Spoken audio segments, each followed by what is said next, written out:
Police summoned Meghan as she cooperated with the scammer Jonathan, set up a charity fraud for a minority school. According to Archwell's new report, Harry and Meghan's foundation has donated £10,000 in a bid to place a diverse book of raw and inspirational stories from ethnic minorities into every state secondary school in the UK. A colourful view from the top is a novel which features entrepreneurs, executives and thought leaders from ethnic minority backgrounds and aims to help change the narrative for their communities. It showcases 21 extraordinary stories of black and brown excellence in business. The book's curator, Jonathan Mildenhall, co-founder of marketing company 21st Century Brand, has said he won't rest until I know that there's a copy of this book in every single high school in the UK, and a GoFundMe has been set up to achieve said goal.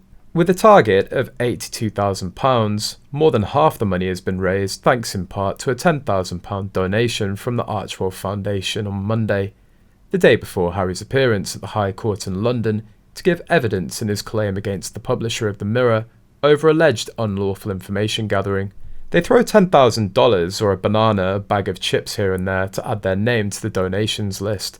You never see any large amount of their own money donated to anything, much less a cause that they originated. $10,000 is a pathetic sum, especially to send a press release about when, according to their PR, they're on the cusp of becoming billionaires. They must be really desperate for good PR after the car chase Meghan and Harry losing it on the witness stand. Meanwhile, William and Catherine donate millions, including just today replacing all food and stock that were unfortunately stolen from a food bank in Wales. Moreover, an anonymous account recently reported Meghan's secret dealings with the book's writer. Rumour has it that the police have summoned Meghan for setting up a charity fraud while Harry is also facing challenges in a London court. The person said, "The guy who wrote the book runs a business consultancy for purpose-driven brands. I'm sure this is more about Markle wanting to hustle or restart the TIG than anything else. He was ranked 8th on the world's most influential CMOs by Forbes." It reeks of pay-to-play, like bots and all that other crap that she buys with Harry's money. And no one had really donated in a month, and then Meghan donates and now all her cash-poor fans are donating as well. Another source also reveals that Jonathan Mildenhall, who Meghan teamed with, lives in West Hollywood and is a scammer. We all know why he was promoted up the ladder despite not having talent. He goes to Cannes every year for the past 20 years. I wonder if Meghan knew him from back in the day. From the article I read about him, he claims he was rejected by advertising agencies because of his colour, but if you read the fine print, it was because he didn't have the proper educational background. His book is currently retailing for $30, around £24, and of course all announcements, zero logistics or follow-up.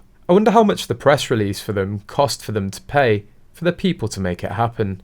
They say a book in every secondary state school, so this means 3,500 schools if I understand correctly, and they need £82,000 for that, meaning that they pay roughly £20 to £25 a book. Still a disturbing exercise in self-marketing, regardless of the good intentions. Going by 3,500 number of schools, unless the Harkles were only paying around £3 per book, it's not possible. Archwell's money alone won't do that. Archwell is buying only 400 copies, but if Mildenhall manages to get £82,000, he'll be able to buy 3,500 copies of his own book. So this press release isn't really accurate at all. Archwell isn't donating books to all secondary schools, just 400 of them.